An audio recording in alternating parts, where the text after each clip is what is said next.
Good evening, and welcome to the latest happenings inside our federal machine.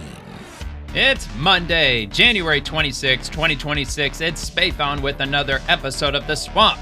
Recently, an Obama-appointed federal judge ordered that immigration agents were ordered to not interfere with U.S. citizens during immigration operations, and AG Pam Bondi announced today that the U.S. 8th Circuit Court struck down that judge's order.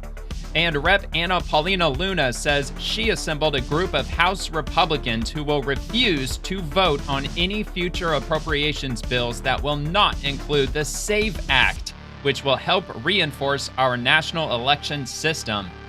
President Trump had a phone conversation with Minnesota Governor Tim Walz, as well as another call from Minneapolis Mayor Jacob Frey today. He said that both phone calls went very well, very cordial, and President Trump was clear that all criminal illegal immigrants in custody must be released to federal agents. The president is sending border czar Tom Homan to meet with Governor Walz and Mayor Frey tomorrow. We will also take a look at the latest progress in the Minnesota fraud investigations, as well as the federal government's demand for Minnesota's voter rolls. And Minneapolis protester Alex Pretty was shot and killed by Border Patrol agents over the weekend, leading to more uproar among the left. DHS stated that body cam footage worn by agents will not be released at this time, and the agent who fired the shots has been reassigned to another location, further enraging Democrats who demand his name. But DHS will not release his name, citing doxing and the danger it will pose to the agent and his family. And also, rumors are widely circulating that Border Patrol Chief Gregory Bovino has been relieved of his duties, but DHS Assistant Secretary Tricia McLaughlin said those claims are false and he has not been reassigned. The last Israeli hostage has been returned from Gaza and confirmed by the Israeli government. And also, the fallout from Winter Storm Fern has affected over 200 million Americans and left millions without power. As of earlier today, 800,000 were still without power, Tennessee being the most affected. Over 5,400 National Guardsmen have been activated across 15 states. Busy day today. There's a lot more to get into, so we're going to dive straight in. And if you enjoyed the video, please give the video a like when you get a quick second, and subscribe to the channel if you enjoy the daily updates. And if you leave a comment below, I might just read it on tomorrow's episode. And every article you'll see in the video will be linked in the description below. We're going to start right here with Attorney General Pamela Bondi win against judicial activism in Minnesota. Our great Justice Department attorneys have now obtained a full stay in this crucial case. Liberal judges tried to handcuff our federal law enforcement officers, restrict their actions, and put their safety at risk when responding to violent agitators. The DOJ went to court. We got a temporary stay. Now, the 8th Circuit has fully agreed that this reckless attempt to undermine law enforcement cannot stand. And this was back on January the 21st, Minnesota court victory. A liberal judge in Minnesota tried to handcuff ICE agents who are enforcing the nation's immigration laws and responding to obstructive and violent interference from agitators. The 8th Circuit just granted an administrative stay halting these restrictions, which were designed to undermine federal law enforcement. This DOJ will protect federal law enforcement agents from criminals in the streets and activist judges in the courtroom. So let me see, I dropped a comment and let me just take a look. Okay, so I asked Grok if it could give any more details just in case you're not fully aware as to what this is all about with regard to this Obama appointed judge who basically issued an order stating that Border Patrol agents, immigration agents, they cannot interfere with any American citizens while they're conducting their normal duties. Essentially saying that if a bunch of protesters show up, well, you just got to stand down and let protesters do whatever the hell they want. I mean, essentially, that's how most people interpreted it. So Grok says the 8th Circuit Court of Appeals granted a full stay on January 26th in Tincher versus Noam, court number 26-1105, indefinitely pausing a Minnesota district judge's order that restricted ICE agents from using force, like arrests or pepper spray against protesters. The panel ruled the order was overly broad and vague. This follows an initial administrative stay on January 21st. And for the entire opinion, check this out. It even linked the court's opinion, which AG Pam Bondi did not do. All right, hold on. Is it not going to let me see it? Oh, it doesn't look like it's going to let me see it. Well, I'll see if I can get it after the episode's done. And if I can, I'll have it linked below. I might just drop that link regardless because maybe for whatever reason, it's just not working on my end. So anyway, let's head on to the next topic from Rep. Anna Paulina Luna. I have a group of Republican members that will refuse to vote to send any appropriations bill back to the Senate unless it includes a rule for the SAVE Act. This will force the Senate to vote on it. We will deliver this win for the American people. Now look, full stop doesn't necessarily mean that the Senate is going to vote to pass it because they need 60 votes. And for them to vote to pass the SAVE Act doesn't seem too likely unless it is included, wrapped up inside some appropriations bill. And I believe where she's getting at is that we fully expect Senate Democrats to vote against funding for Department of Homeland Security, which I believe it's up at the latest on January the 30th, even though I believe they're going to vote on it beforehand, if not today. They actually may have voted on it today. However, a number of Democrat senators, at the last check, I believe it was 15, had already stated that they are not going to vote for DHS funding, which funding for DHS will expire on January the 30th of this year. Because remember, following the first government shutdown last fall, they extended the funding until the end of January, if your memory serves back when all that happened. So the deadline's coming up on the 30th, which is only a few days away. And so they need at least 7 Senate Democrats to vote to pass it, although like more than twice that number have already said that they're not going to vote to continue funding DHS, which of course their rhetoric doesn't say DHS. They're saying ICE. We're not going to fund ICE because ICE, they're Trump's Gestapo and so on and so forth, secret police and whatnot. However, if they refuse to vote to pass DHS funding, it's going to lead to the defunding of TSA, the Secret Service, the U.S. Coast Guard, FEMA, and a bunch of other agencies. So it's not just ICE, it's a whole bunch of other essential agencies that will be defunded, and they won't be getting their paychecks. So it's not just an ICE situation. So it's looking likely that Senate Democrats are going to demand a bill to essentially remove ICE from that funding bill, which will have to go back through the House. And what Rep. Anna Paulina Luna, at least in my opinion, she's stating that if that happens, which is probably going to happen, that if it does go back to the House in any form, they're going to attach the SAVE Act to that bill and then send it to the Senate. So let's hear what she has to say about that. I actually think that this might be serendipitous in timing, and if I could explain for a moment. So what happens is when the appropriations are going to be rejected by Senate over DHS funding, ultimately that means that those appropriations bills have to come back to the House. And so I've actually formed an alliance with a handful of other Republican members that will refuse to vote on any legislation to send it over to the Senate unless there's something specifically placed in it and something called a rule that would prevent the Senate from stripping out the SAVE Act. So it would force them, if they choose to shut down the government, when they choose to reopen it, they will have to also then to simultaneously vote on the SAVE Act, which would basically save our country with election integrity. So we can play this game of chicken, but I do have a handful of Republicans that will stand with me very strong and ensure that this is done on behalf of the American people. So we're here to deliver. Congresswoman. I mean, honestly, I don't know why most Republicans wouldn't stand with her on that. The SAVE Act was already passed in the House. It's just tied up in the Senate right now. So the House already did their job with regard to the SAVE Act. I don't like this tactic that they're playing. I don't like the idea of packaging a bunch of bills together and sending them all into, whether if it's the House or the Senate, as like one ultra bill or a super bill or a multi-bill bill. I don't like that. I never liked that. Unfortunately, they've been doing that for a long time. I think that should have been, against the law, quote unquote, or against their rules in Congress or what have you. But I don't know, man, this is where we're at. So if that happens, I think look, if it's going to happen, look, it's just the nature of just the way the government functions today. It sucks that it has to be that way, but that unfortunately seems to be the way it has to be for now. But if she can include that rule where they can't strip that out, then that would actually be kind of nice, because then they wouldn't be able to do so. So I guess we'll have to see where that goes, because I believe she's absolutely right that the Senate Democrats are not going to vote the bill or for this DHS funding bill by the end of January. It will have to go back to the House, most likely in a different form, because Senate Democrats are going to put together a bill of their own. And whether if Senate Republicans have to sign off on it or not, I'm not sure. I believe they could probably just send their own bill back to the House to get it approved. I don't know. Don't know the specifics on that. I'm not an expert with regard to congressional affairs necessarily.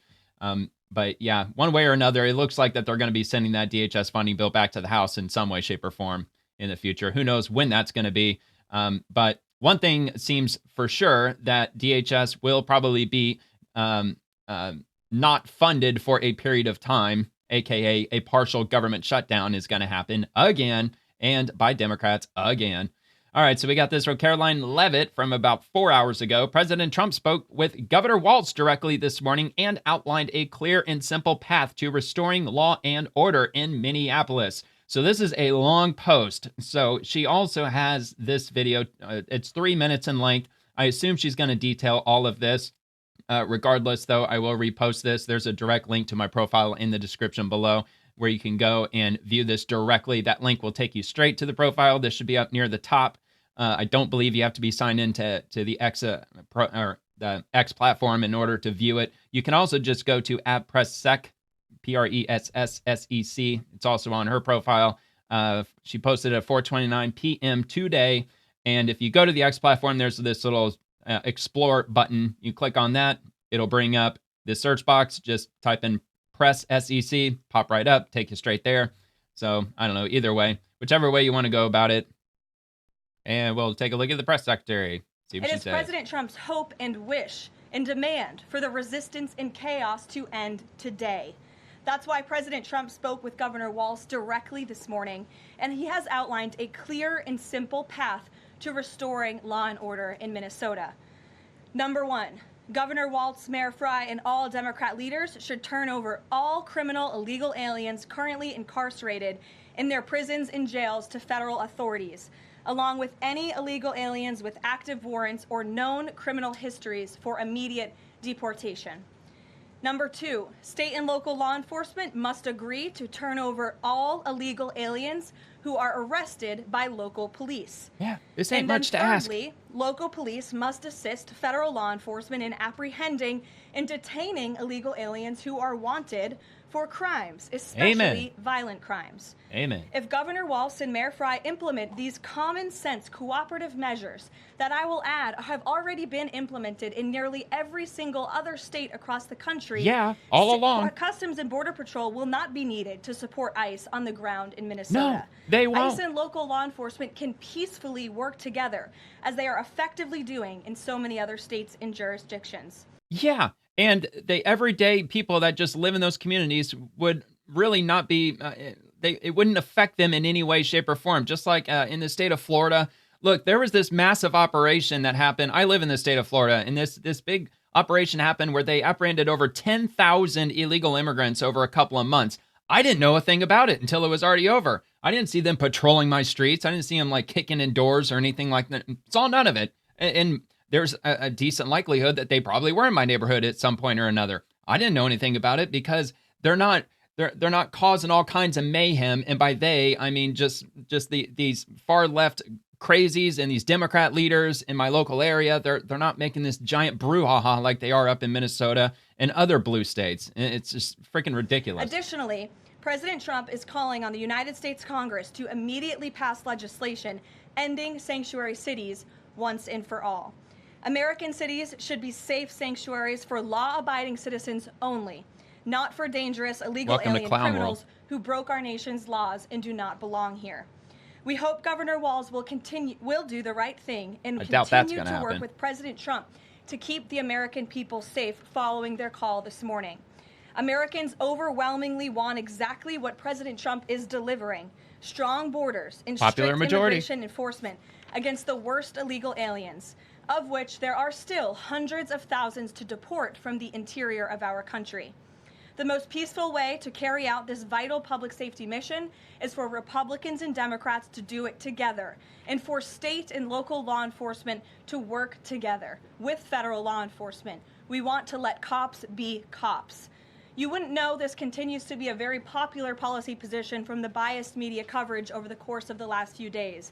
But polling shows huge support for this exact thing President Trump is calling for. More than 80% of Americans favor deporting illegal aliens convicted of violent crimes.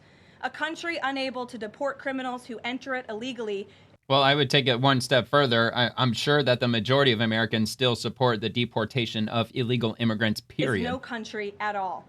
The open borders agenda of Kamala Harris, Tim Walz, and the Democrats was already on the ballot on November 5th, 2024, and it was resoundingly rejected. President Trump will never back down from his promise to deport violent criminal illegal aliens and make America safe again. All right, so there's that. It sounds like she probably itemized everything in her speech. Yeah, so she's got a number 1, 2, and 3, number 4. Yeah, so it looks like she covered everything. But regardless, it's reposted if you want to check out the details. And we'll move on to Senator Jim Banks. There is no one who understands deportations better than Tom Homan. This is a great announcement from the White House. It's time for Democrats to stop enabling criminals and support law enforcement. This is from the White House, President Trump's Truth Social. I am sending Tom Homan to Minnesota tonight. And by the way, he's the border czar. He has not been involved in that area, but knows and likes many of the people there. Tom is tough, but fair, and will report directly to me. Separately, a major investigation is going on with respect to the massive $20 billion plus welfare fraud that has taken place in Minnesota, and is at least partially responsible for the violent organized protests going on in the streets. Additionally, the DOJ and Congress are looking at Congresswoman, quote unquote, Ilhan Omar, who left Somalia with nothing and is now reportedly worth more than $44 million. Time will tell all. Thank you for your attention to this matter, President DJT. And I do have a brief update with regard to the fraud. So whether if Democrats are trying as hard as they possibly can to direct away from that $20 billion, of course they are, especially through the mainstream media, because it makes them look really bad. And it should, because it is bad. It's really bad. So, yeah, Minnesota continues to be in the hot seat, even though they're like, what was their low? It was like 25 degrees below zero up there or something like that. Just like insanely brutally cold there today. It's just like, holy shit. All right, so looks like I already... Oh, okay, so this is another one with Mayor Jacob Frey. We'll take a look at this. President Donald J. Trump's Truth Social again. I just had a very good telephone conversation with Mayor Jacob Frey of Minneapolis. Lots of progress is being made. Tom Homan will be meeting with him tomorrow in order to continue the discussion. Thank you for your attention to this matter.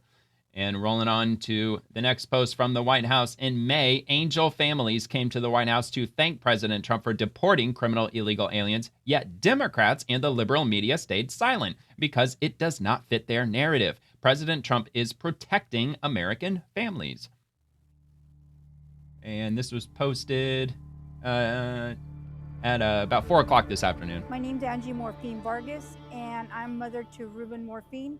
He was executed in the streets of Salinas in 1990. 34 years later, I could still cry for him like if it was yesterday. My name is Maria Herrera Vega, and I'm the mother of Marine and Border Patrol agent Javier Vega Jr. Our son, who went by Harvey, was murdered August the 3rd, 2014. My name is Chris Odette. I'm an angel father. My daughter, Krisha, was killed September 12th, 2014. By an illegal alien in Rockwall, Texas. This is my son Ryan and his girlfriend, both poisoned to death by illicit fentanyl. I can't bring my son back, but we are doing all of this to save the future Americans from being poisoned to death by fentanyl. My name is Agnes Gibney. This is my son Ronald Da Silva, who was murdered by a previously deported criminal illegal alien gang member. My name is Angel Mom Miriam Mendoza. This is my son, Sergeant Brandon Mendoza of the Mesa, Arizona Police Department, who was killed on May 12, 2014 by a repeat illegal criminal. Thank everybody in this administration for finally paying attention to criminals who harm Americans. We thank the Trump administration from the bottom of our hearts. Without them, there would be no justice for my daughter. We're finally getting some justice in this country for our children. This right here is what should be living here in America, not criminals that are coming in right now.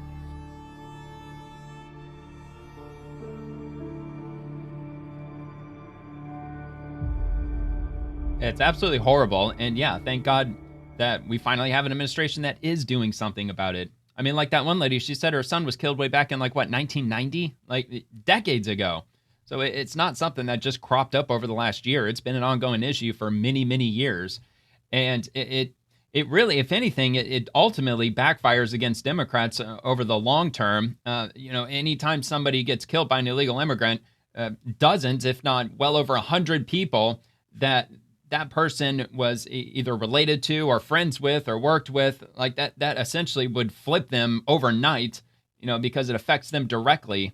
And it's not just some news headline that you read. When it becomes personal, then, I would assume that a lot of them drop their affiliation with the Democratic Party pretty quick. And not to mention illegal immigrants taking lower level jobs and moving into neighborhoods. And I know that was an ongoing problem in some of the neighborhoods in Chicago, which of course that was swept under the rug really quick.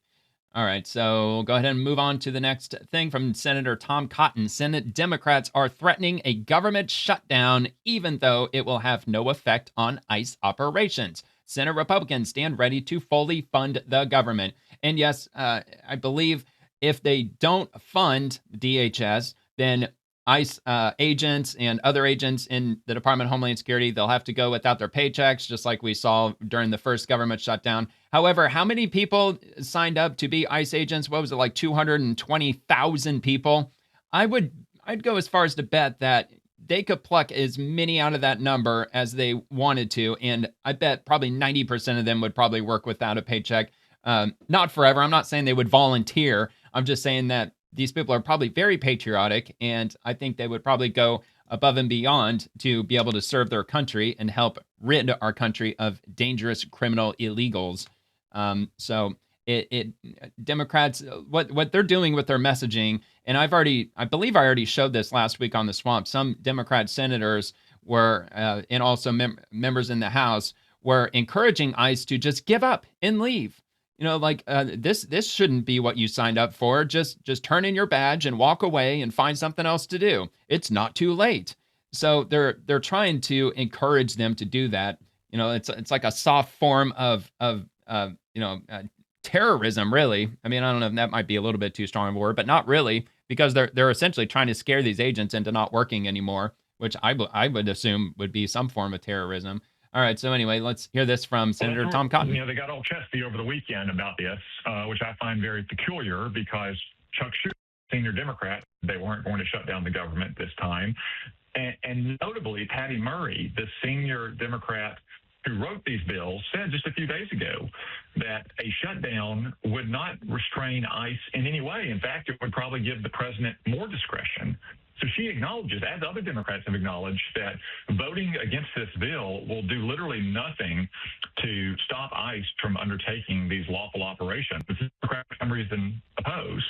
But apparently the Democrats, just a desire to virtue signal to their own radical base, are willing to shut down the government, knowing it will have no effect on what's happening in Minneapolis or ICE operations elsewhere. But it will, for instance, have a big impact on FEMA or TSA after one of the biggest winter storms in years. Not to mention the U.S. Coast Guard and also the U.S. Secret Service. Also, our military and all of our public health agencies and public health transportation and every other in some form or another agency that they'd be willing to hold up funding for, because they want a purely symbolic action that even senior Democrats admit would have no impact on what you see in Minneapolis. Yeah. Also, like research and development will be affected if DHS is not funded. Cybersecurity. I mean, there's a whole bunch. There's a whole bunch of different agencies and like departments and so on and so forth that are underneath the Department of Homeland Security's umbrella. So it would affect quite a lot, but I believe he's absolutely right. It's not really going to affect anything. I mean, looking at TSA, for example, and also, who else was it? Air traffic control, they were affected also from the last government shutdown. I'm sure many of, like, what was it? Like tens of thousands of people were affected by the government shutdown. And I mean, they ended up getting retroactive pay. However, the operations did continue. There was a small percentage who were furloughed that were considered non-essential. However, all of the core duties, whether if it's ICE or if it's Customs and Border Protection, they're all going to continue doing their jobs. I mean, this isn't going to stop them in their tracks, even though I'm sure Democrats are trying to lead their radical base to believe that it's going to do exactly that, but it's not. So Senator Ron Johnson, Democrats opened the border and allowed many dangerous criminals to invade America. Minnesota Democrats are inciting violence and obstruction of federal law enforcement. Now Senate Democrats are threatening to defund the very agency tasked with cleaning up their mess. I will oppose any effort to defund DHS. And this is from Senator Rick Scott. I will be returning to D.C. very soon. I don't know why he's not in D.C., but okay. I want to be very clear. DHS needs to continue to be fully funded. I will not support any efforts to strip DHS of its funding.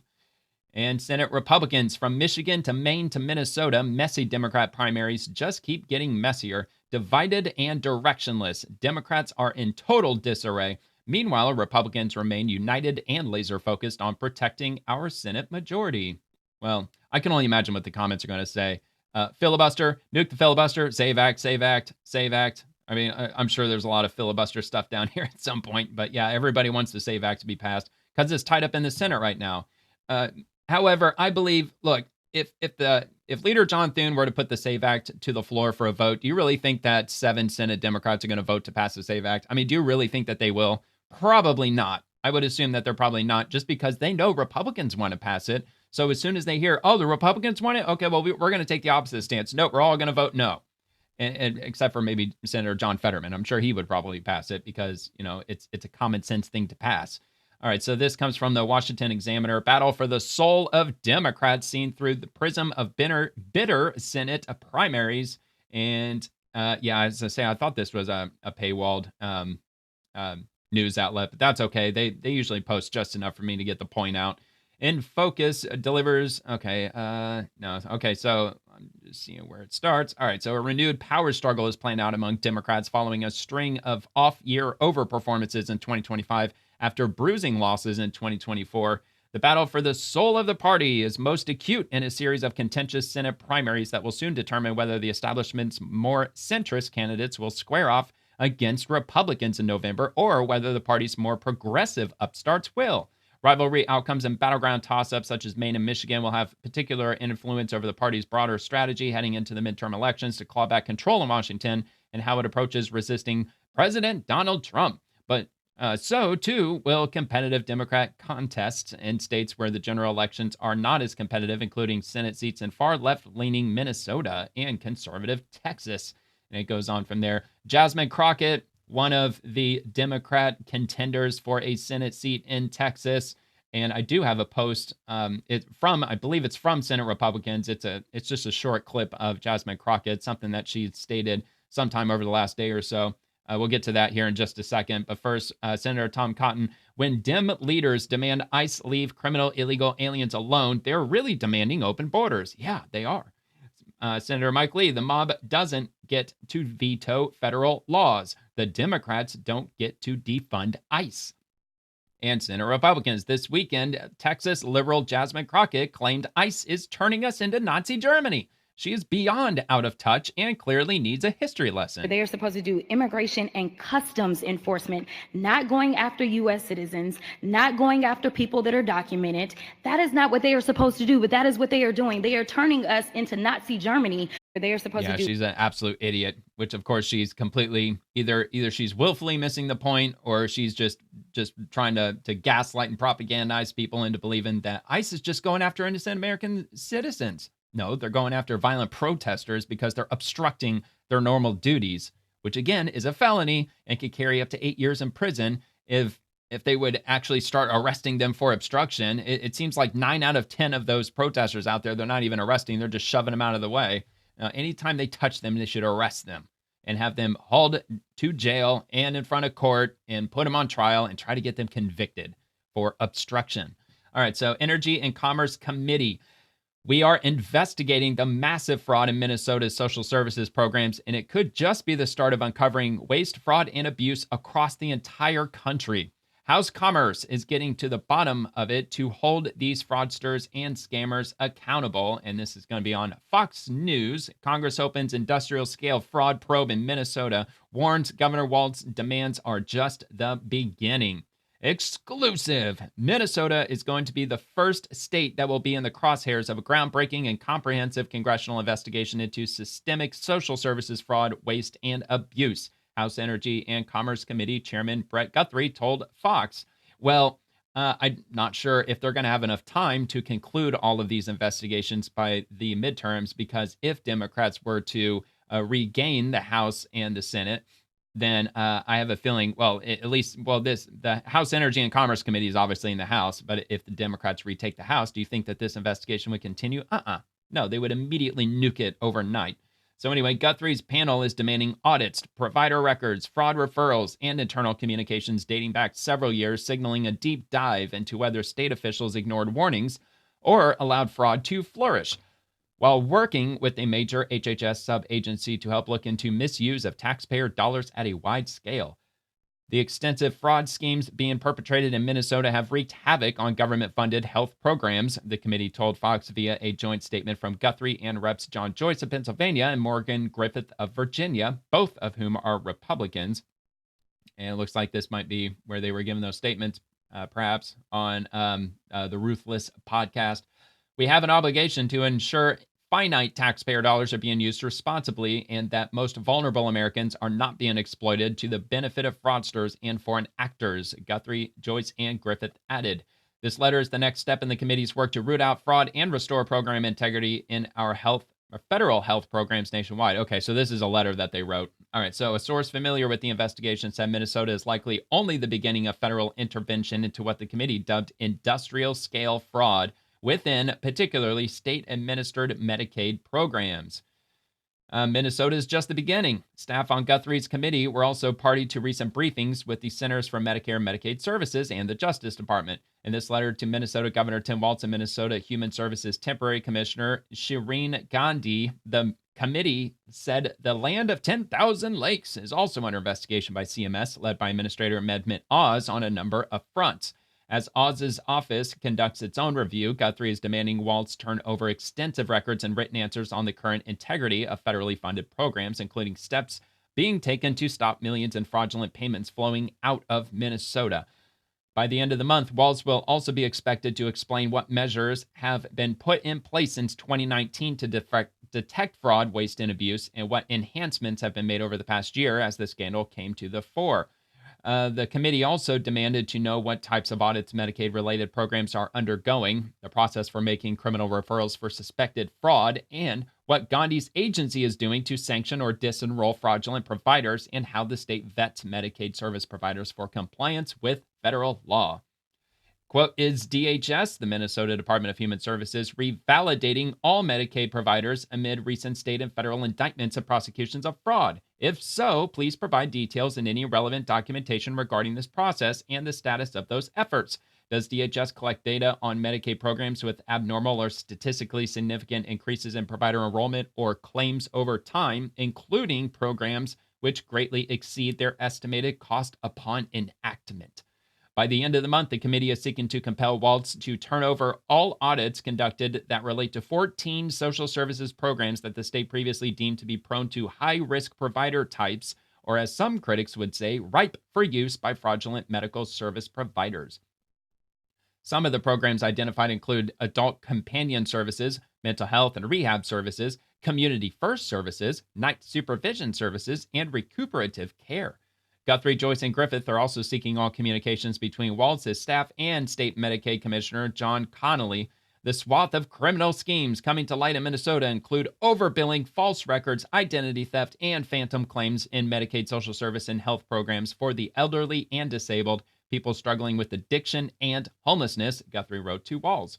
The community also claimed that whistleblowers were willfully ignored or had their concerns suppressed by the Walz administration, while those who tried to report fraud faced retaliation.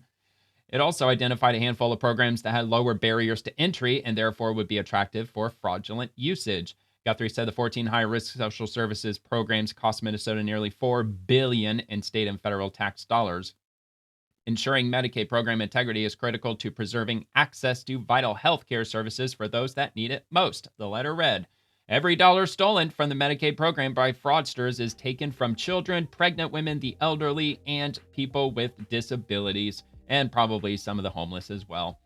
All right, so that is the latest on the fraud investigation, at least from the House committee, and I guess we'll see where that goes moving forward. Hopefully, Walz will turn over everything, but do you really think he's going to turn over every single sheet of paper pertaining to how they've been handling this fraud, which they've known. I mean, look, they've had committee hearings in the House or in the Senate, like going back 10 years. And they've had officials from Minnesota testify to say that, yes, there is rampant fraud happening in this state, and it doesn't seem like anybody's doing anything about it. So this isn't something that just happened over the last year or two. It's been going on for over a decade.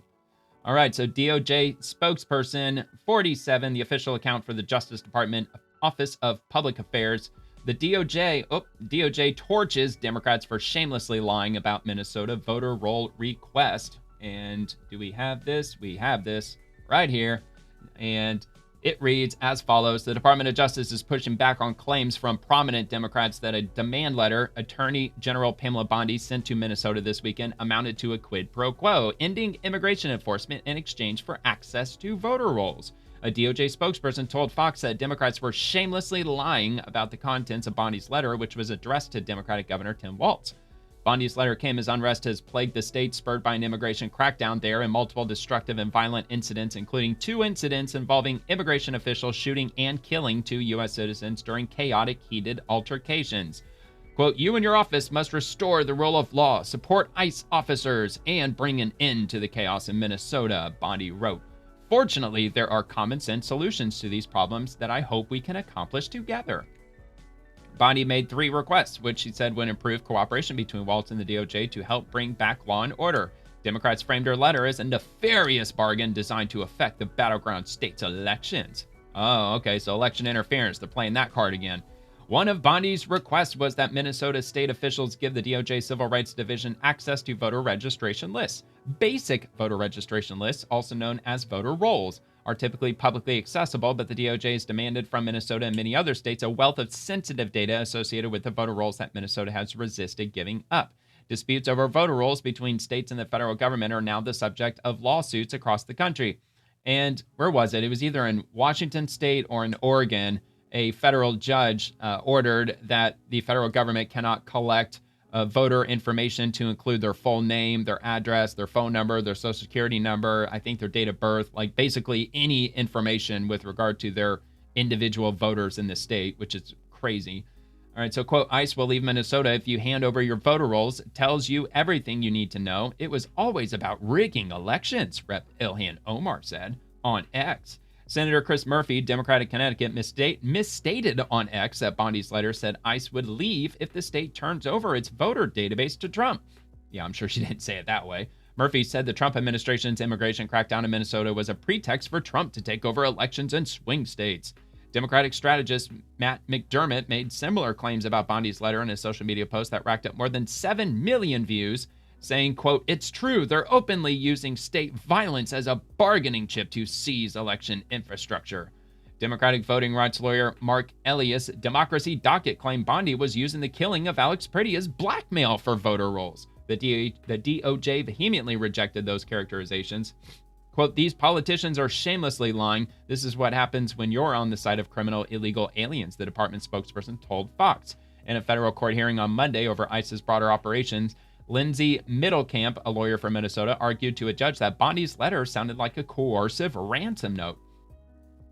Bondi in her letter also asked for all Medicaid and food assistance program records as part of the federal government's welfare fraud probe in the state.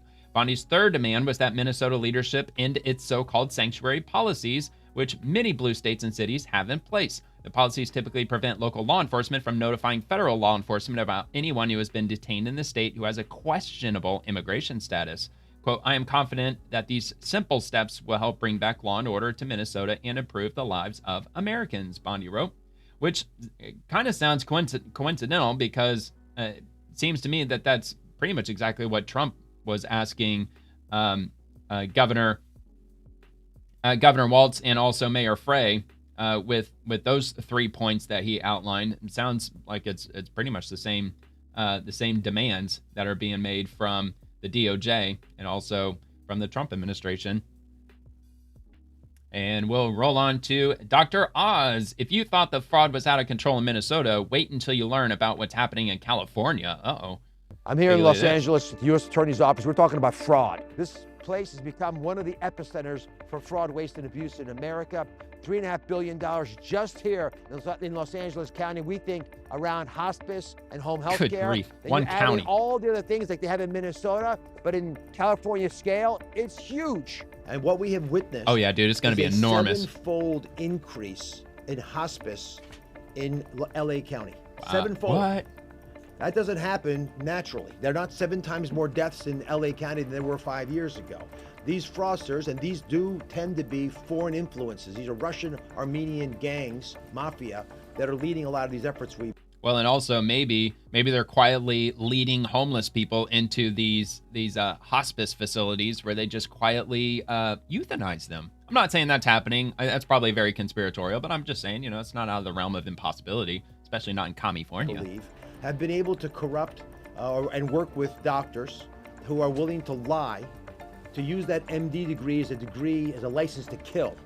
A lot of it's driven by foreigners who came to Los Angeles, very different culture, Russian Armenian groups, and this mafia seems to have taken over the system. They've corrupted doctors, they've normalized fraud so that everyone sort of expects it. But the magnitude of it is so great that we have to take it on aggressively. It's a focus area for CMS, and this administration under President Trump is not going to tolerate taxpayer dollars being stolen because people aren't paying attention anymore. We're focused on this. Yep, keep carrying that message forward, man. Expose all the fraud in these blue areas, and you might just get reelected. I mean, not Dr. Oz specifically. I mean, he's not in a position of being elected. But I think that Republicans should definitely carry that messaging as strongly as possible and showing that there's fraud all over the place, especially in blue states. Not to say it doesn't exist in red states. I'm sure in some form or another it probably does. I think specifically with housing, I'm sure that's probably rampant, probably in all the states in some way, shape, or form. So, yeah, man, just wait till they peel back the layers of California's fraudulent onion, and that's going to be a doozy.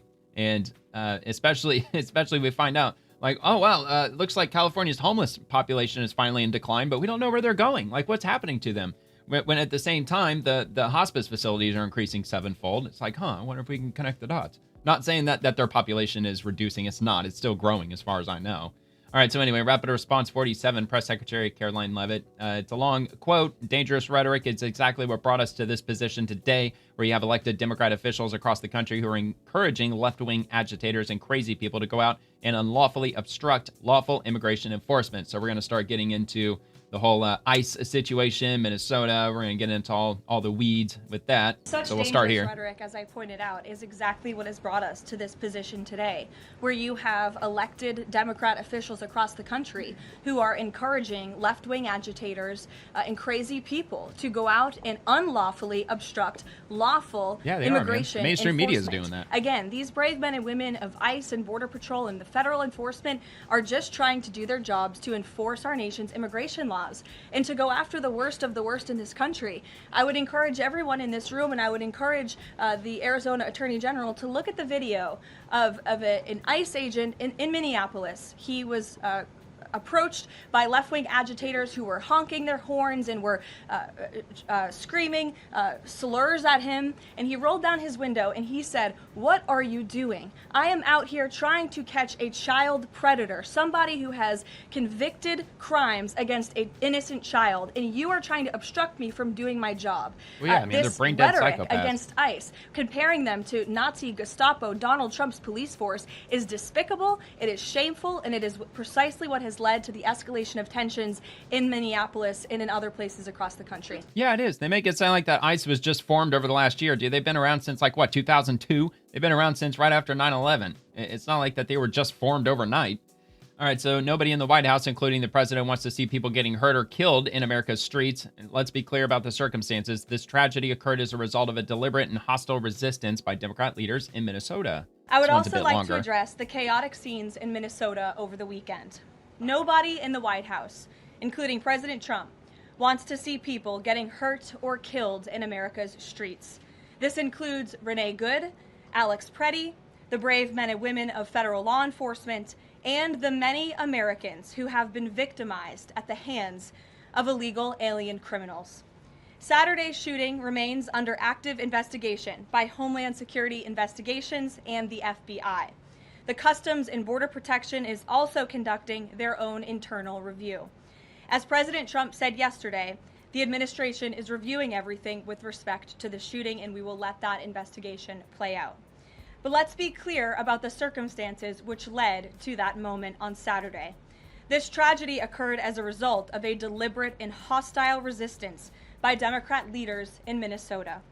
For weeks, Governor Walz and the Mayor Jacob Frey and other elected Democrats were spreading lies about federal law enforcement officers who are risking their lives daily to remove the worst criminal illegal aliens from our streets: murderers, rapists, pedophiles, human traffickers, and gang members.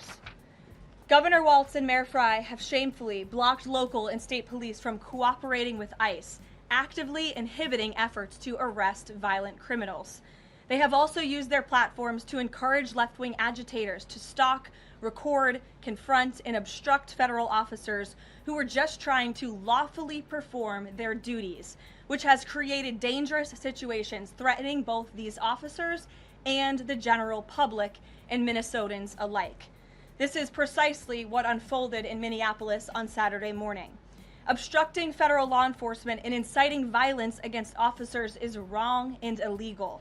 This used to be a universally accepted position in the United States. Amid the hysteria, we must remember how we got here to this moment today and what this Democrat opposition is about. Former President Joe Biden and the Democrats opened America's borders for 4 years, inviting tens of millions of illegal aliens from all over the world to flood into our country. Among them, violent criminals who terrorized American communities and have inflicted devastating, permanent pain and harm on law-abiding Americans and their families. Yet we never saw outrage from Democrats or their allies in the liberal media over these horrifying crimes against U.S. citizens.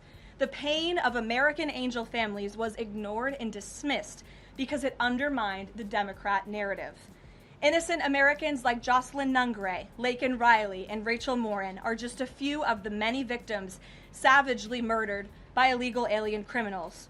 Earlier this month, an illegal alien from Mexico with a long criminal history who came into our country under Joe Biden's administration threw a baseball-sized stone at a school bus carrying children in New Jersey and fractured the skull of an 8-year-old innocent child. President Trump promised accountability to these American families by securing the border, deporting every illegal alien who has committed crimes, especially and most importantly, violent crimes. Nearly 80 million Americans voted for him to deliver on that very promise, and he is.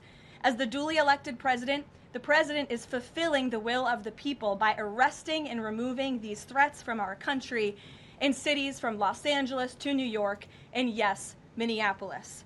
Yet Democrat leaders in Minnesota with sanctuary city policies have actively defied federal immigration law and the will of the people. And as a result of that defiance, 2 Minnesotans have now tragically lost their lives on the streets of Tim Walz's state. It is President Trump's hope and wish and demand for the resistance and chaos to end today. All right. So, yeah, and when that investigation concludes with the shooting of Alex Preddy, they might even end up arresting that agent. I think it's going to depend heavily on the body cam footage, as they apparently were wearing body cams. And also the accounts from the other agents who were there. It looked like there might have been 7 that were engaging with trying to get him arrested when he was resisting. And if they did remove a firearm from Alex, then agents may still presume that he may have still been armed, because it's not exactly rare for someone to carry an additional firearm. But did Alex have a phone in his hand? There were people saying that there was a black object in his hand at the moment he was shot.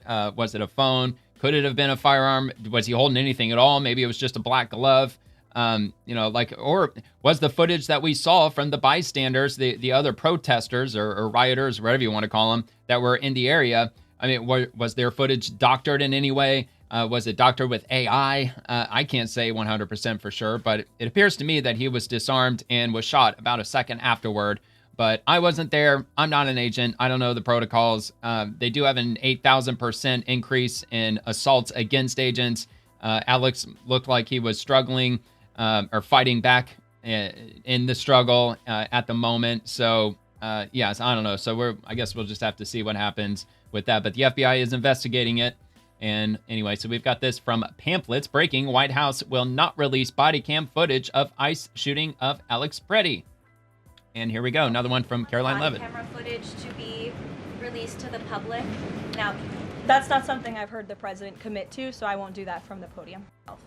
Body. All right, well, that's it. Okay, so it's not a hard no. It's just, because Press Secretary Caroline Levitt, she only answers for the president. She doesn't answer for the FBI. She doesn't answer for other law enforcement entities. It's just, she's the spokesperson for the president. So because the president didn't say one way or the other, she just answered accordingly.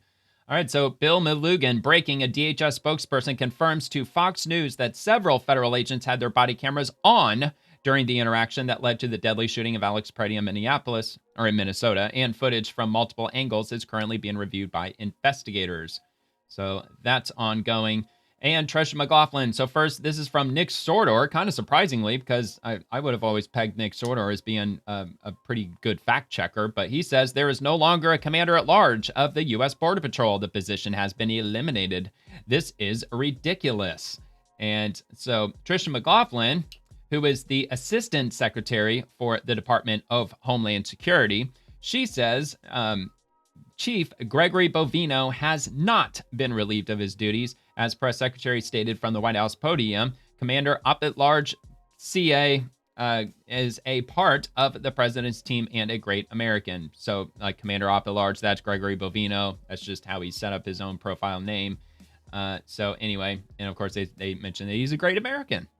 All right, so let's move on to the next from David J. Beer. Bovino openly says that we are never learning the identity of the murderer because that would be doxing.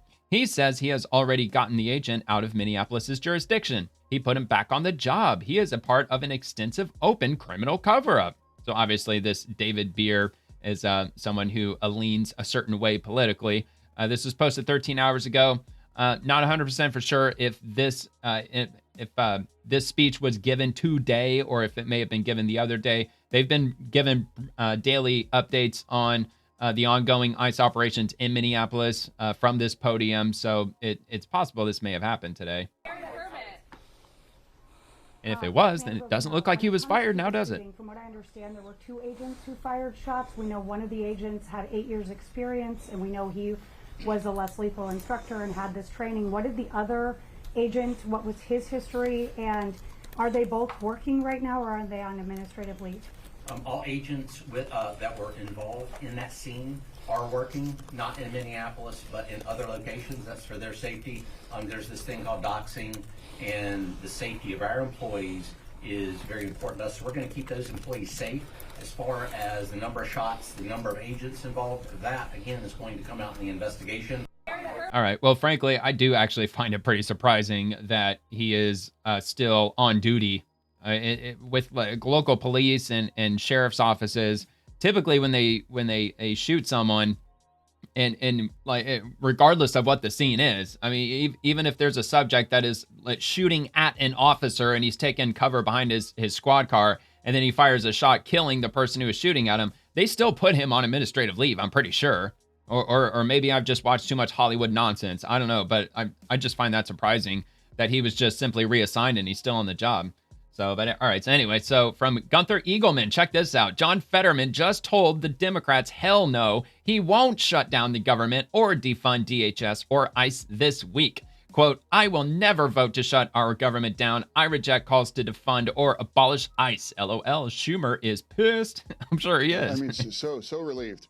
I think my party crossed a line of now putting 42 million Americans with their SNAP benefits and making flying less safe and that kinds of chaos and not paying our military. I mean, that was a red line for me that I can't cross as a Democrat.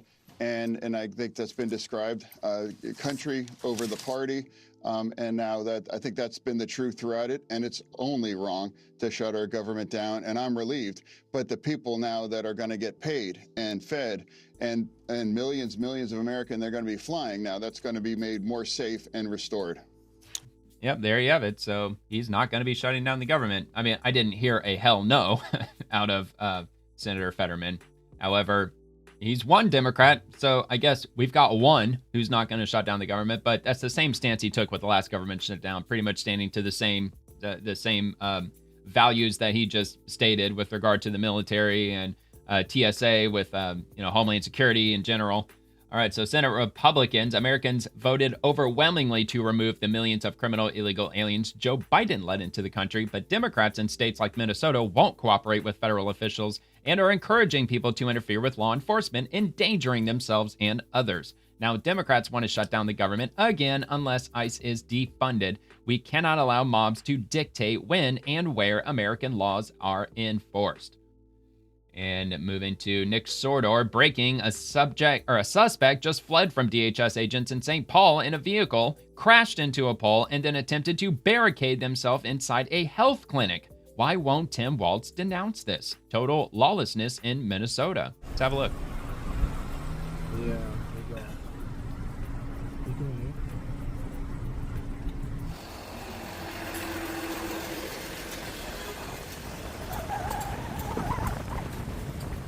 All right, well, what the hell? There was nothing to see here but a car with the doors open. What the fuck? All right, Nick Sorter, I didn't see anybody running into a building. And look, I know it was only 15 seconds. I have a very limited amount of time to pull all of this information together. It's really difficult enough to get all of this information together for a daily episode. So, in all fairness, I didn't watch the video beforehand. Probably, if I had, I wouldn't have even shown this because there was nothing to see here. I mean, what the hell? I mean, this could be anything. So, all right, I guess we'll just move on. Can't get that 15 seconds back. All right, so Homeland Security on January 24th, the Minneapolis Border Patrol were obstructed by agitators as they tried to arrest Joe Huerta Chuma, whose criminal history includes domestic assault to intentionally inflict bodily harm, disorderly conduct, and driving without a valid license. This criminal illegal alien remains at large. We are calling on the public to report any sighting of this violent criminal illegal alien to 866-DHS to ICE. So I assume this to be the individual they were trying to apprehend when the Alex Pretty situation happened, and they had to focus their attention on that scene. And I don't know if this dude took off running or if he just wasn't there when they were trying to apprehend him. I don't know, but it sounds like it's at the same location. All right, so USCIS, incredible. A convicted drug trafficker and burglar ordered removed from the U.S. 12 years ago. He showed up to our office in Kendall, Florida, expecting he could get U.S. citizenship. Instead of citizenship, this Cuban alien got turned over to our partners at ICE. Citizenship is a privilege for those who obey our laws. U.S. Immigration and Customs Enforcement. Well, U.S. Citizenship and Immigration Services. Sorry, I had ICE on the mind. Yeah, so I think that's kind of hilarious that he was ordered removed 12 years ago, and he just breezes right in and says, "I want to get my citizenship." No, dude, you've had an order of removal for over a decade. You're out, you idiot. All right, so Brandon Straka, #walkaway. A federal officer held the line alone overnight at a Minneapolis hotel, bleeding from his mouth, nose, and hand until backup finally arrived. So the leftist agitators, the violent protesters, they figured out where agents were staying in a hotel in the local area, and they showed up. They were smashing windows. They were raising hell. They were blowing their R-word whistles, as they do.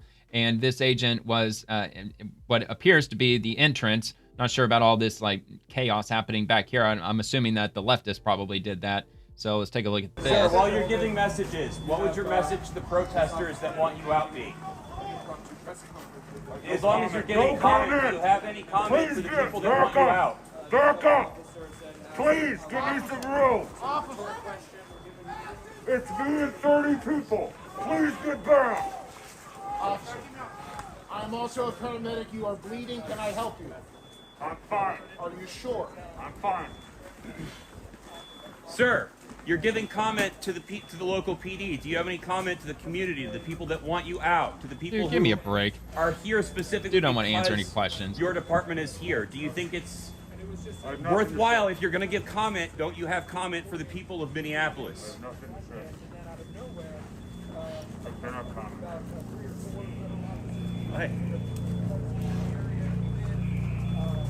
I mean, what's crazy is that they could probably bum rush him and he still wouldn't open fire on him just because of the tensions, which is Can you tell insane. me what happened to your nose? No. I mean, are those like freaking leftist protesters right behind him? I mean, what the hell? Obviously, an officer was back there.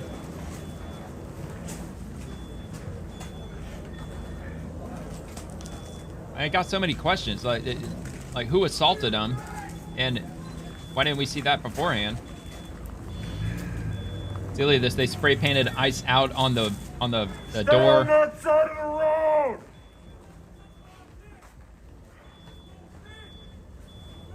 Yeah, his hand is bleeding. It looks like it is.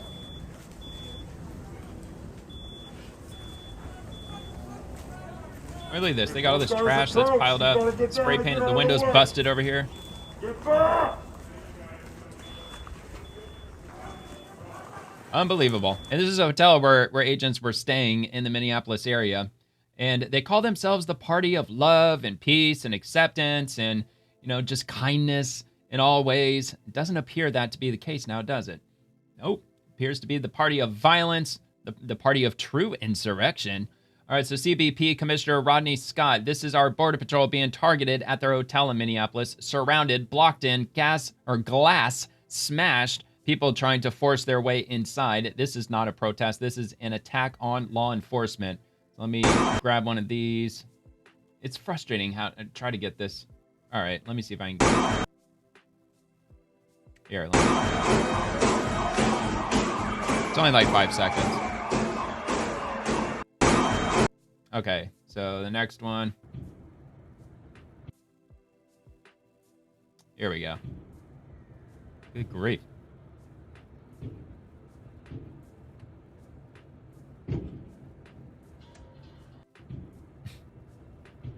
Freaking morons. All right. Now we got one more. Here we go.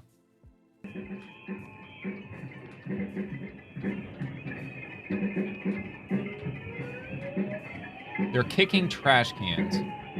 Not the brightest bulbs in the box.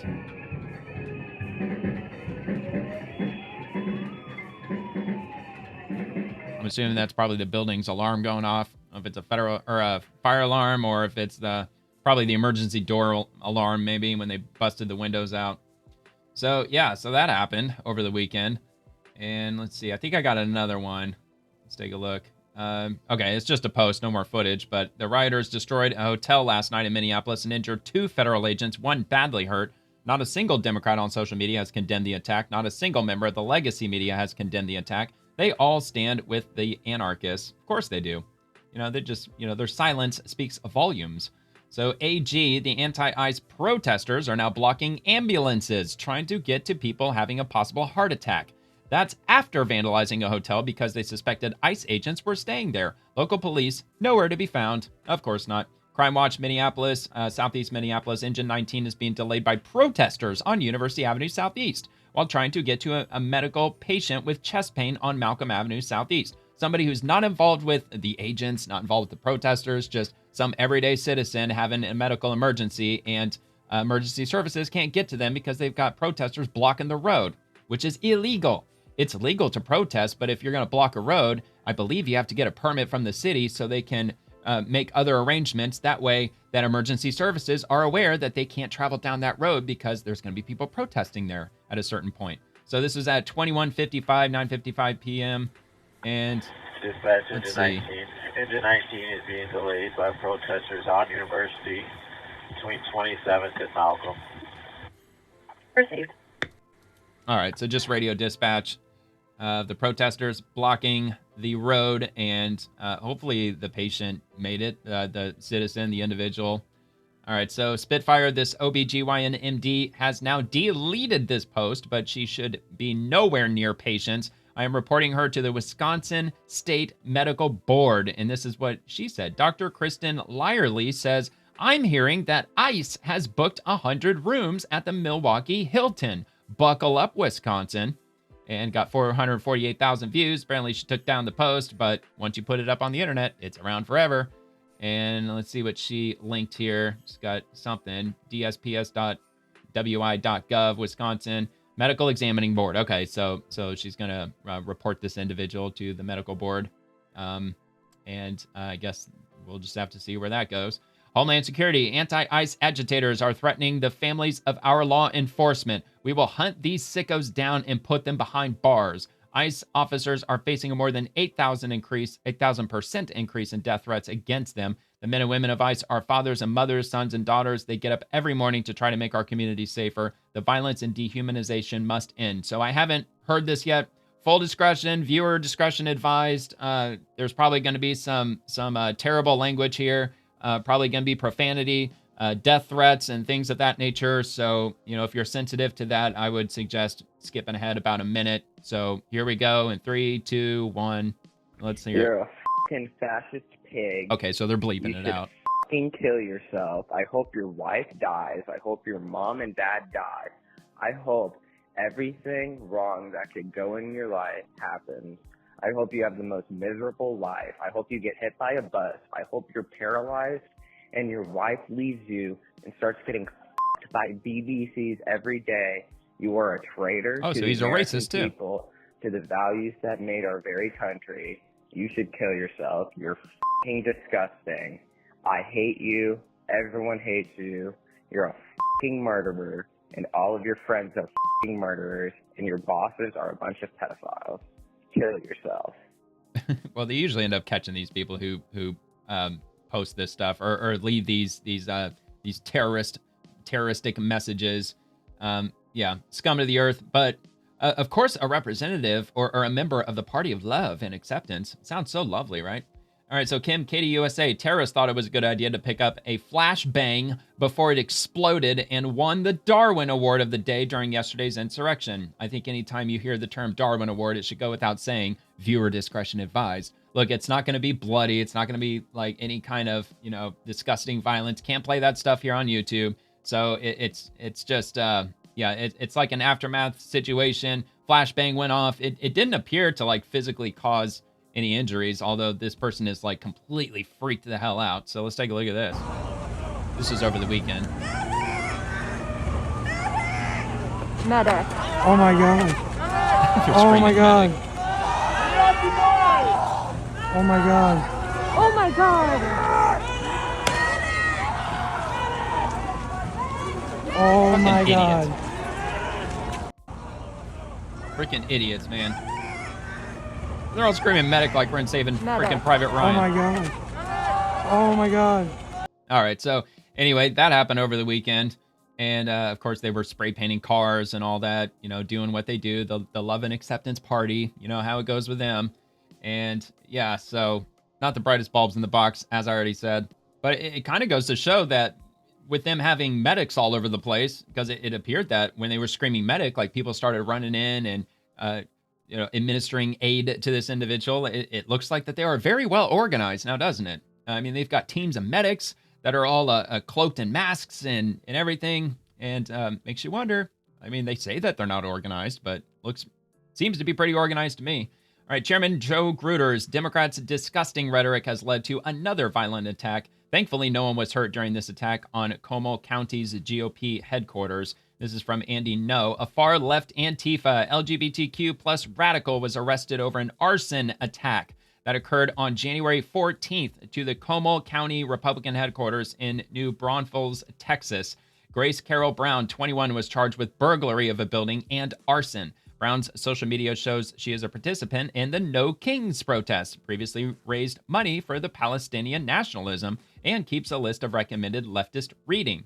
Brown is being held on a $200,000 bond. The FBI is assisting in the ongoing investigation. More charges or arrests are expected to come at a later date. And you can find more details over on, so never mind. That's just his email list, which, I mean, I'll leave there if you want to subscribe to his email list.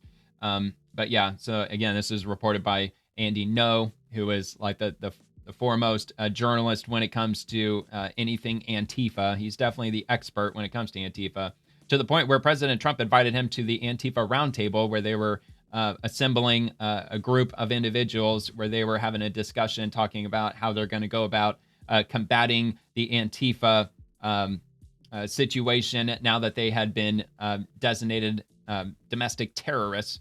And of course, Kash Patel was there, AG Pam Bondi was there. There was a bunch of officials and also experts in that arena. So anyway, there's the leftist with the big giant septum piercing. So I mean, that's usually your first clue. Really short hair.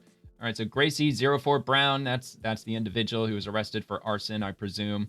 And one of the books that was posted to her social media, one of the far left books, apparently. Never heard of it, so can't say for certain, but this looks like a leftist book, that's for sure. White Fragility? Why it's so hard for white people to talk about racism. All right. Or as Morgan Freeman once said, just don't talk about it. You know, I'll stop calling you a white man and you can stop calling me a black man. All right, so U.S. Immigration and Customs Enforcement, this was 8 hours ago, on January the 22nd, during record-breaking cold temperatures in Shakopee, Minnesota, ICE officers pulled into a local parking lot and noticed a man experiencing car trouble. After discovering that his vehicle had a dead battery, the officers quickly offered their assistance. Using jumper cables from their own vehicle and with help from another community member, they successfully jump-started the car, ensuring he could safely continue on his way. So they're even helping out the citizens. So they're not the evil demons like the left would lead you to believe that they are.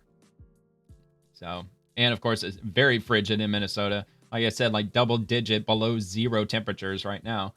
And from Rapid Response 47, the press secretary, on this past weekend's winter storm, the president continues to monitor the situation closely. The president also quickly approved 12 federal emergency disaster declarations within 24 hours, enabling these states to access critical federal resources to supplement their response efforts if needed. And it kind of begs the question, I mean, look, this is bad timing for Democrats, it would seem, because if they vote no to fund DHS, then they're effectively defunding FEMA, which it would seem to me that that FEMA is sorely needed right now because over 200 million people were affected by the winter storm. As of this morning, over 800,000 people still had no power, and we've got this deep freeze happening all across the country for the entire week. So it seems like it'd be kind of bad timing for them to start defunding FEMA, at least one would assume. And as much of the country feels the impacts of that winter storm, President Trump continues to monitor the situation closely, and he has remained in constant contact with FEMA and emergency responders.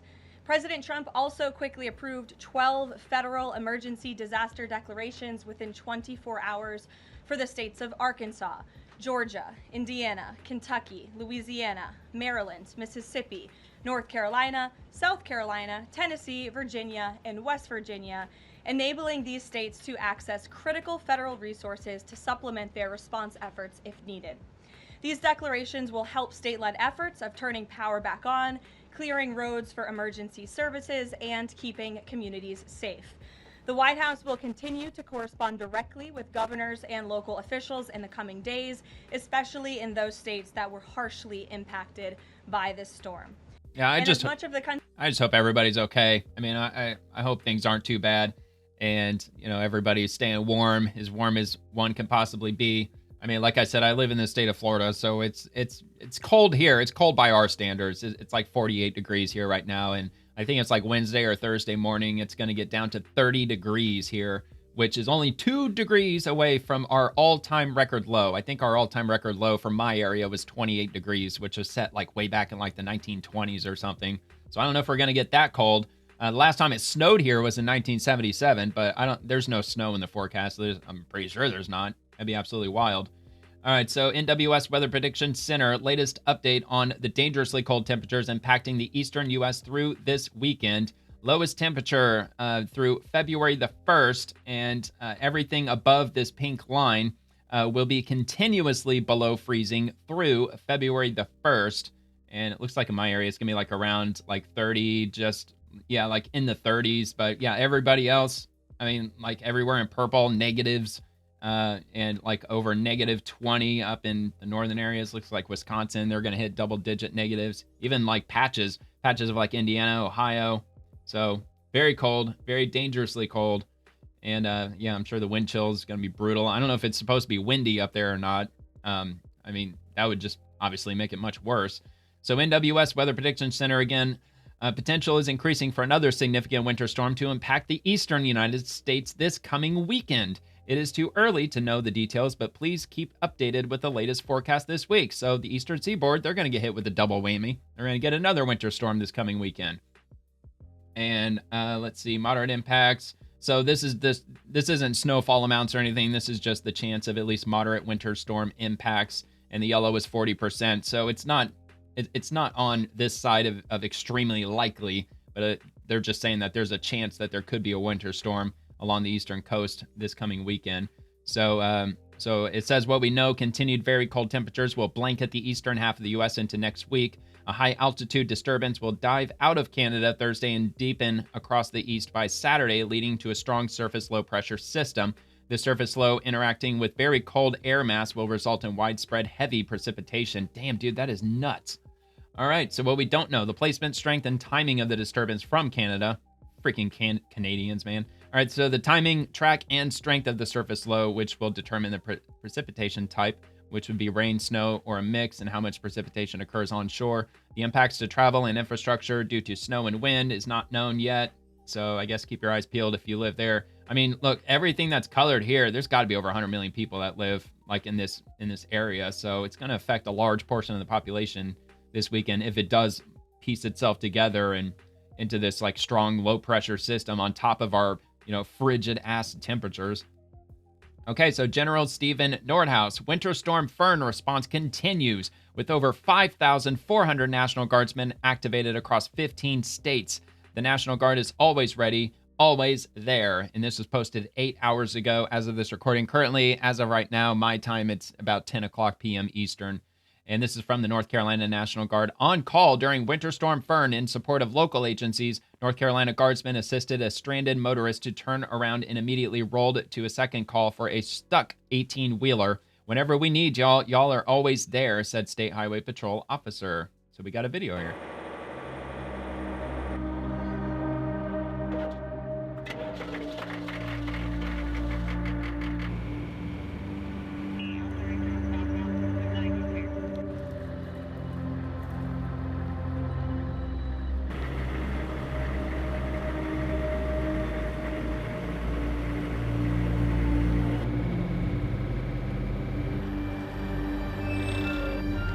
Oh man, that sucks.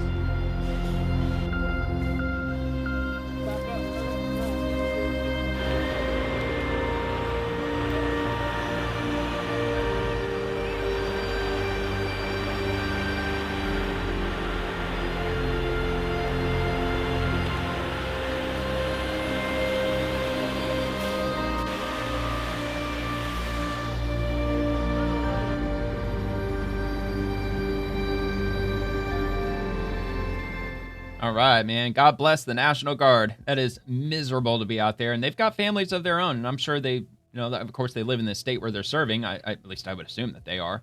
I mean, like maybe there's some that may have been deployed to other areas that are in more dire need. Maybe like Tennessee. I keep hearing Tennessee, at least electricity-wise, Tennessee was hit the hardest.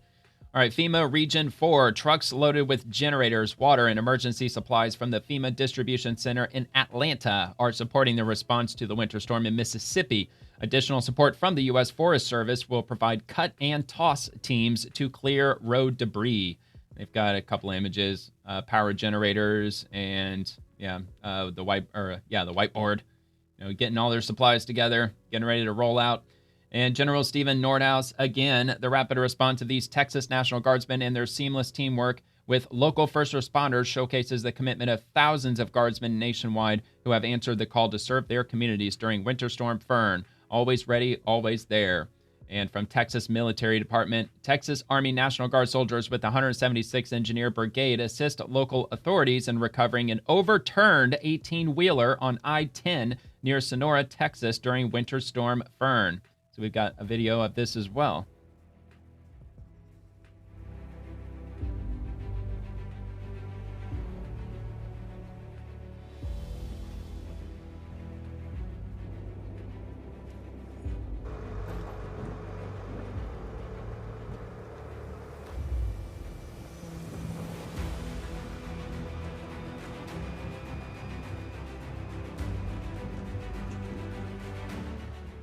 Yikes, man. I can only imagine how many of those happened. I didn't come across anything as far as like pileups or anything overly dramatic.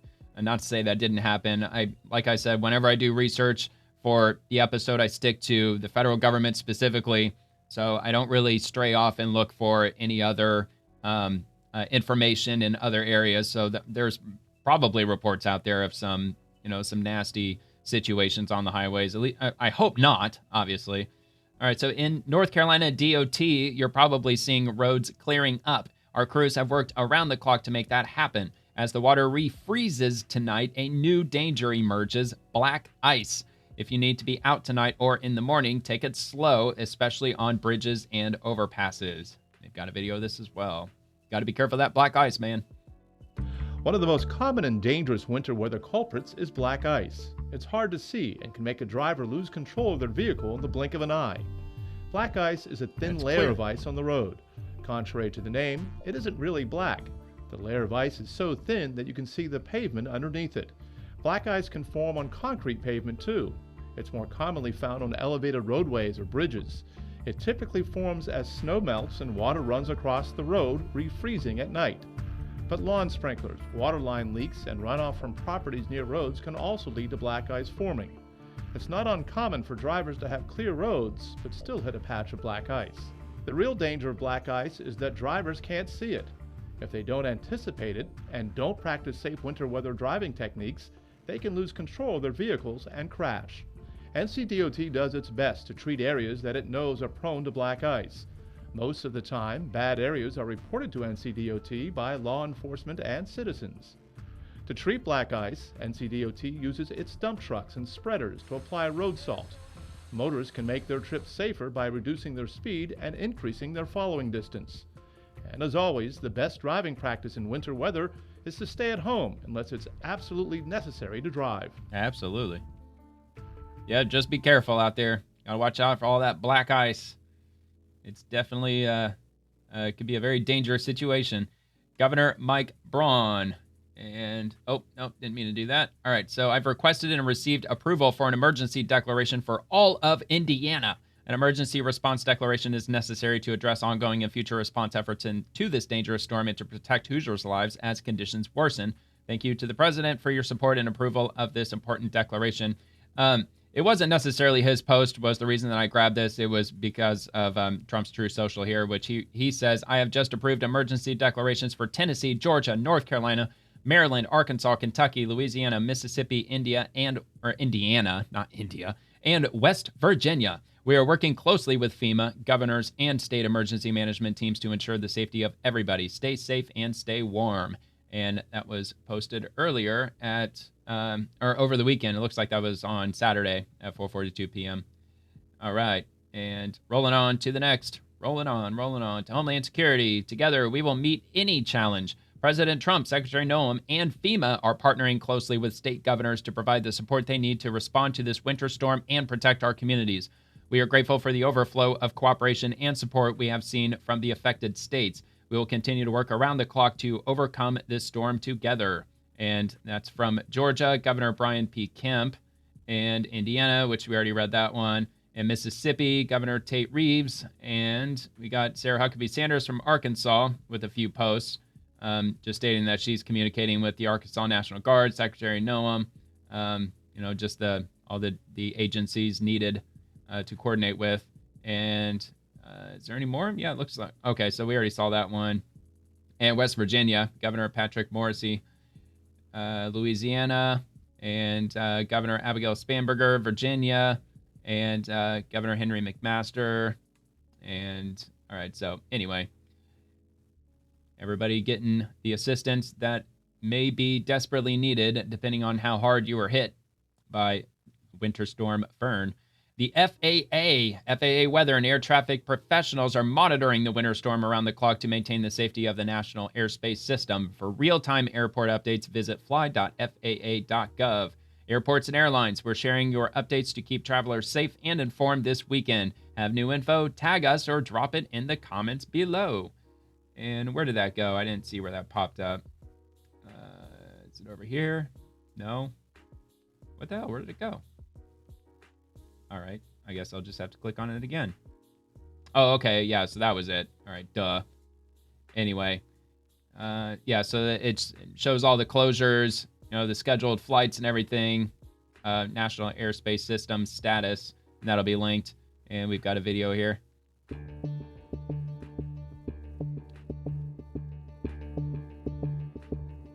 De-icing.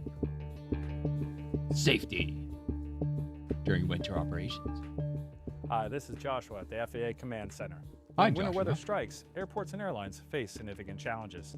Snow, ice, and freezing temperatures can delay flights, impact airport operations, and create ripple effects across our interconnected national airspace system. Ooh, it's pretty. To ensure aircraft safety, runways, taxiways, and ramps are cleared of snow and ice, and aircraft are sprayed with de-icing fluid to remove and prevent ice buildup. Winter storms and winds may reduce pilot visibility or aircraft performance and require changes to standard flight operations.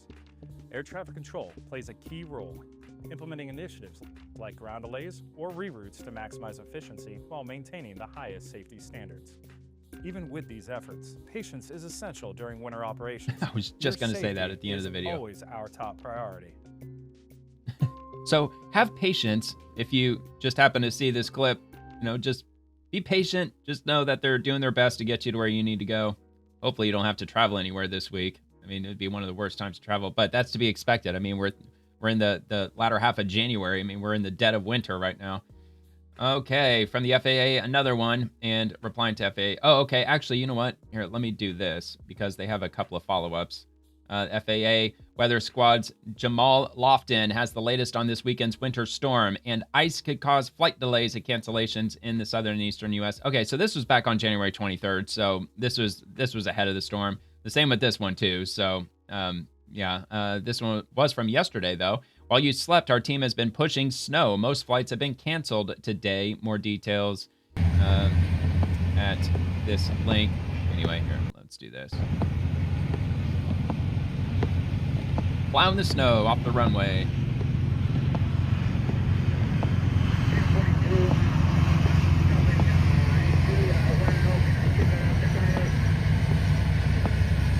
Looks like a whole nother planet. It's like some Star Wars shit. Man, those plows are huge, man. Of course they're huge. They're plowing runways.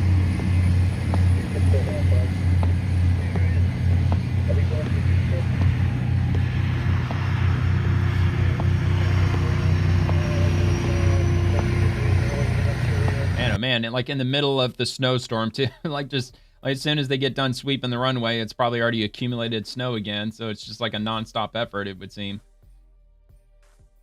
All right, so what do we got next? So this one was 12 hours ago at the Akron-Canton Airport. Winter weather is no match for our team. Working around the clock all weekend. This dedicated crew ensured our runway stayed safe and operational throughout the storm, keeping our community flying.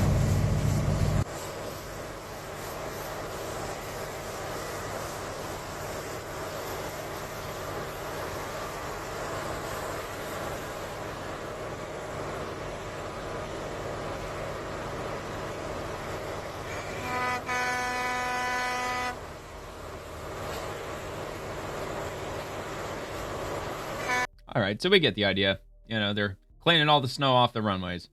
All right, so let's move on to another one from the FAA from 9 hours ago. So this was today. The winter storm has passed, and now airport recovery operations are underway. Airport crews are de-icing planes before takeoff to keep flights running safely after snow and ice. While it may cause delays, it's essential for safety.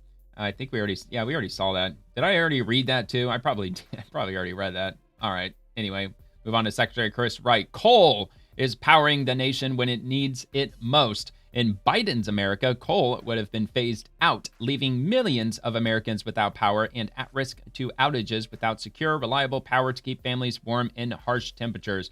See that? I don't know a whole ton about renewable energy, wind and solar, but I know like during times where they can't collect the energy if there's no wind or the sun's not shining bright, they have to rely on backup systems up to and including battery systems. I can only imagine running heating systems would probably be a really heavy drain on batteries, on having to rely on that for backup supply, especially when you're dealing with sub-zero temperatures. So this is from the Wall Street Journal, and of course it's going to paywall me, so, there's not much I can do. Oh, you know what? Actually, no, hold on. I forgot I did this earlier. I actually left this. So from yours truly, thank heaven for coal power. So let's take a look. This is the exact same article. I just grabbed it from the paper instead of, because, I knew I was going to get paywalled ahead of time. Forgot about that. All right, so the weekend's Arctic blast has put much of the U.S. grid through a stress test and served as another alert about the growing risks to electric power reliability. Americans can be grateful the Biden crowd didn't succeed in forcing all coal plants to shut down. The North American Electric Reliability Corps warned in November that extreme weather conditions extending over a wide area could result in electricity supply shortfalls. That's what happened. Frigid temperatures supercharged demand in areas where Americans use electricity for heating, especially in Texas. In the Northeast and Midwest, where more people get heat from natural gas, less fuel was available for power plants. Add weather-caused plant outages, and you have all the ingredients for a grid emergency.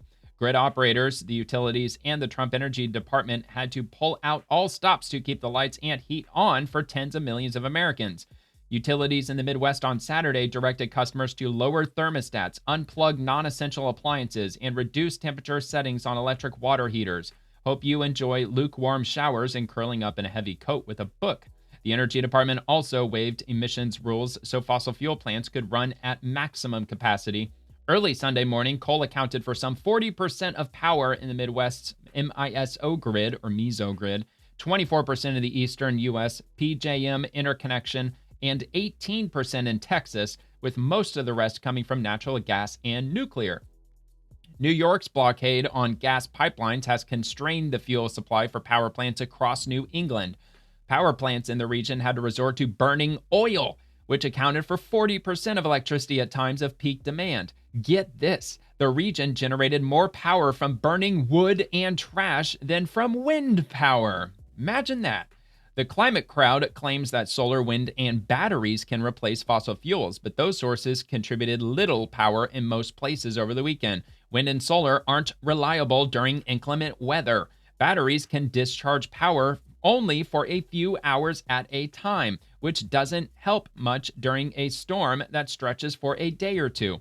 Like I said, man, having to use batteries for something like a space heater, that's just not going to work, man. It generates way too much electricity to make that feasible. The deep freeze energy scare underscores why the Energy Department issued emergency orders in recent months to stop the political closure of coal plants in the Midwest. The grid needs all the coal power it can get when temperatures plunge or skyrocket. Environmental groups have challenged the department's orders. Is the goal to reduce carbon emissions by making Americans freeze? Yeah, that's a fair question, isn't it? I would think so. All right, head on to the next from the Department of State. From Donald J. Trump's Truth Social, just recovered the last hostage body in Gaza, thus got back all 20 of the living hostages and all of the dead. Amazing job. Most thought of it as an impossible thing to do. Congratulations to my great team of champions. President DJT.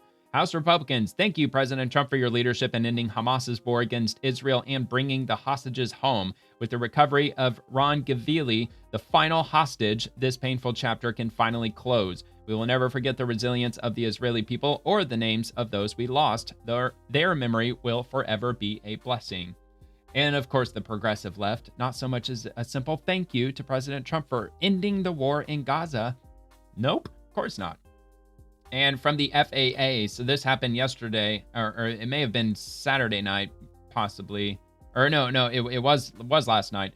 A Bombardier Challenger 600 crashed as it was taking off from Bangor International Airport in Maine around 7:45 p.m. local time on Sunday, January 25th.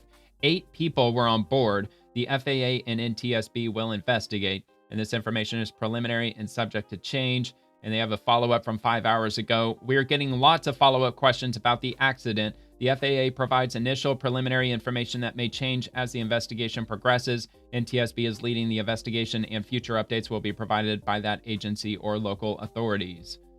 And I'm not sure what this is. New details. Private jet crashed in Maine belonged to top anti-ICE, anti-Trump lawyers who, oh, whatever, dude. I don't believe that for a second. Anybody could have typed that up. All right, so let's see. So like they said, it's subject to change. I assume it had something to do with perhaps the winter storm. I'm guessing that the winter storm probably affected Maine So I don't know if it might have been the inclement weather that may have caused problems with the aircraft. But as it said, the NTSB, they're going to investigate it. So, yeah, we'll just have to see where that goes, I suppose. And from Rapid Response 47, and another one from DJT, President Trump's True Social, our trade deals are very important to America. In each of these deals, we have acted swiftly to reduce our tariffs in line with the transaction agreed to. We, of course, expect our trading partners to do the same. South Korea's legislature is not living up to its deal with the United States. President Lee and I reached a great deal for both countries on July 30th, 2025, and we affirmed these terms while I was in Korea on October 29th. Why hasn't the Korean legislature approved it? Because the Korean legislature hasn't enacted our historic trade agreement, which is their prerogative. I am hereby increasing South Korean tariffs on autos, lumber, pharma, and all other reciprocal tariffs from 15 to 25%. Thank you for your attention to this matter. Donald J. Trump, President of the United States of America. And from Rep. Vern Buchanan, today kicks off the largest tax return season in American history. Thanks to House GOP's Working Families tax cuts, families will see $1,000 to $2,000 higher average refunds and $100 billion in total refunds. I'll keep fighting to put more money back in the pockets of hardworking Americans. Working families tax cuts, and so on and so forth. Well, anyway, the reason why I shared this was just to remind everybody that today kicks off tax season. And at least I know from my personal point of view, because I got my tax returns in the mail today. I mean, like not the actual W-2. That's what I meant to say. I got my W-2s today. Showed up in the mail. All right, so from the American Legion, America 250 has launched hashtag America Gives, an initiative designed to make 2026 the largest year of volunteerism in U.S. history by challenging businesses, nonprofits, schools, youth groups, faith-based networks, and organizations to commit to increasing their volunteer efforts and measurable impact. And you can get more information on legion.org, where they've got, I believe they have a section where you can, actually, they have a link. Let me see if I can find this link. How to get involved, america250.org/America Gives. And they've got a list of different organizations. You can log your individual hours, add your organization's hours. You can also find volunteer opportunities here. And they've got a whole list. And I think you can put in your address or something, and it'll show a bunch. Filter by volunteer focus area. Okay, so yeah, you have to pick which one you want to participate in, and then it takes it through a process so you can volunteer. So if you want to volunteer, that's one way to do it. And Library of Congress, on this day in 1970, Navy Lieutenant Everett Alvarez spent his 2,000th day as a POW in Vietnam. The library's Veterans History Project archive contains Alvarez's testimony about his service and the 8+ years in captivity that made him the second longest held POW in U.S. history. Wow, man. I could only imagine like how horrific that must have been. I could not even begin to imagine being a POW, behind enemy lines for 8 years. That is crazy. Okay, Assistant Secretary of War. Let's see, Mike Dodd. That's who he was, Assistant Secretary of War. The new CTAs represent a new approach to focusing the Department of War efforts so we can accomplish what matters most, quickly transitioning tech to the warfighter and giving our adversaries nightmares. Scaled hypersonics, or SHY, or SHY, is one example. And there it is. Apparently a hypersonic missile, I guess, launching. I mean, it looks awfully big to be, maybe, I guess it is. I mean, that's what it says it is. Scaled hypersonics. I mean, that thing looks like it's heading straight to space, which it probably is. All right. And from NASA, getting to the end of the episode, welcome to the Artemis Accords, Oman. Oman has become the 61st nation to commit to responsible space exploration for the benefit of all humanity. Learn more about the Artemis Accords at go.nasa.gov. And those are all the countries that have signed up for the Artemis Accords. Quite a lot. It's a lot of countries. And finally, from NASA, who would you take with you on a trip around the moon? As we prepare to send our Artemis 2 astronauts around the moon, we'd love to know who's on your dream team. Use the hashtag NASA Moon Crew, and we may share yours during the launch broadcast. And they've got a link for, is it the launch or, oh, okay, so no, it's a link to the page where they explain it further. So you can have a look at that. And we've got a video to accompany it too. So let's take a look. And here we go. Hydrogen burn-off igniters initiate. Our team is preparing for our mission around the moon. Core stage engine start. 3, 2, 1. If you had a chance to choose who would join you on a journey around the moon, who would it be? You may want to choose someone who is kind, resourceful, or a good problem solver. Each of us bring different strengths to the table, and we work together to accomplish the mission. Hello, didn't you know? My whole team, we be running this show. Most importantly, though, you want to choose someone you can spend 10 days with and not get on each other's nerves. Use the hashtag NASA Moon Crew on social media and share your crew selections with us. Well, yeah, that is a fair point. Spending 10 days in very close quarters with other individuals. You know, I didn't really consider thinking about that. I mean, could you imagine going to Mars, though, having to spend months? Like, what is that? Like, it's something like 9 months to get to Mars, and it's going to take something like 16 or 18 months to return from Mars. Because, of course, Mars is orbiting around the sun just like Earth is, so it's not going to be in the same position when they get there and when they leave to get back to the Earth. You know, it's going to be in a different position. It's going to take longer to get back. Yeah, man. So anyway, yeah, if you want to participate in that, hashtag NASA Moon Crew is the way to do it. So, and that will conclude this episode. So if you enjoyed the video, please like the video and subscribe to the channel. And I'll be dropping a new show tomorrow evening as I do The Swamp Monday through Friday and cover everyone in it, the politicians, the bureaucrats, and the agencies. Also, I'm posting daily on X, so feel free to comment over there too if you'd like. Thank you so much for watching. Hope you have a great rest of your night, and God bless America.